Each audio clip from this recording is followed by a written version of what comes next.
মুন্সিগঞ্জের সিরাজদি খান উপজেলার বাসাইল উচ্চ বিদ্যালয়ের অভিভাবক সদস্য নির্বাচন অনুষ্ঠিত হয়েছে।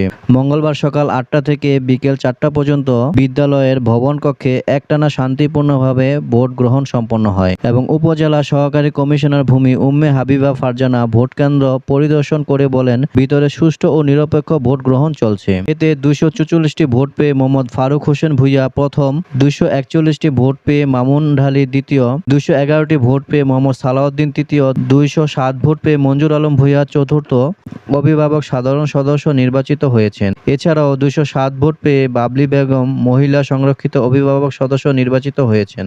নির্বাচনে প্রিজাইডিং অফিসারের দায়িত্ব পালন করেন উপজেলা একাডেমিক সুপারভাইজার মোহাম্মদ খোকন মিয়া। প্রিজাইডিং অফিসার বলেন, বাসাইল উচ্চ বিদ্যালয়ের মোট ভোটার ৪৮৭টি। এতে প্রার্থী ছিলেন পুরুষ সদস্য ৭ জন, মহিলা সদস্য ৩ জন। ভোটাররা তাদের পছন্দের প্রার্থীকে শান্তিপূর্ণভাবে ভোট দিয়ে নির্বাচিত করেছেন। ফলাফল ঘোষণার পর বিজয়ী প্রার্থীরা একান্ত সাক্ষাৎকারে বলেন, সাধারণ সদস্য পদে প্রতিদ্বন্দ্বিতা হয়েছে। আমাকে এখানে জনগণ ভোটাররা সবাই ভোট দিছে এবং আমি এই জন্য আমি প্রথম হয়েছি। আমি সকল ভোটারদেরকে আমি অভিনন্দন জানাই, কৃতজ্ঞতা জানাই, যারা আমাকে ভোট দেওয়া যথাযথ করেছে। এবং আমি সামনে এই স্কুলের অবকাঠামো সহ এবং যে শিক্ষার যে মান এটা উন্নয়নের জন্য আমি চেষ্টা করবো ইনশাল্লাহ। আলহামদুলিল্লাহ, সর্বপ্রথম আল্লাহ তাআলার কাছে অশেষ রহমত যে আমি আমার এই বাসাইল স্কুল ম্যানেজিং কমিটিতে সদস্য পদে দ্বিতীয় স্থান অধিকার করেছি এবং সকলে আমার ভোটের মাধ্যমে জয়যুক্ত করেছে।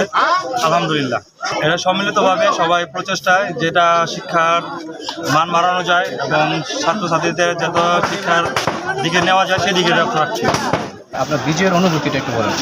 আসলে এটার কোনো এই অনুভূতির কোনো শেষ নাই। আসলে মানে কিছুক্ষণ আগেও খুব বুকের ভিতরে দখল করছে যে না, আমি আমার গ্রামের মানিজ্য রাখতে পারব কিনা, বা আমার একটা জীবনের প্রথমে একটা ব্লাডের মাধ্যমে কি যে একটা অনুভূতি, আসলে এটা বোঝানোর মতো না। তৃতীয় স্থানে আমাকে আমার গোয়াখলাবাসী এবং আমাদের চারটা গ্রাম নিয়ে আমাদের ম্যানেজিং কমিটি নির্বাচন হলো। তো আমি সবার কাছে কৃতজ্ঞ এবং আন্তরিক তাদের অভিনন্দন জানাই। আর শিক্ষা নিয়ে আমি বিগত দিনেও অ্যাডপ কমিটির সদস্য ছিলাম, এর আগে আমি সাবেক মেম্বার সদস্য ছিলাম।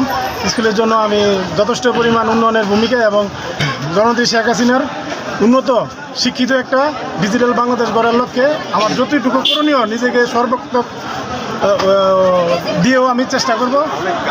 সুন্দর ইলেকশন হয়েছে, মানে সুষ্ঠু অনেক সুষ্ঠু হয়েছে। এখন আর ভাষা প্রকাশ করা যায় না, খুব আমরা সুন্দর ইলেকশন পেয়েছি আর সবাই সুন্দরভাবে দিতে পারছে। আর জনগণ আমার যেভাবে সারা দিচ্ছে, ইনশাল্লাহ জনগণ আমার সাথে আছে। শিক্ষা তো অবশ্যই স্কুলে যেভাবে স্কুলের প্রতিষ্ঠানটা সুন্দরভাবে হয়, আর একটা ছেলে মেয়ে আসলে যাতে একটা সুযোগ সুবিধা পায় সেই ব্যবস্থাই করবো ইনশাল্লাহ।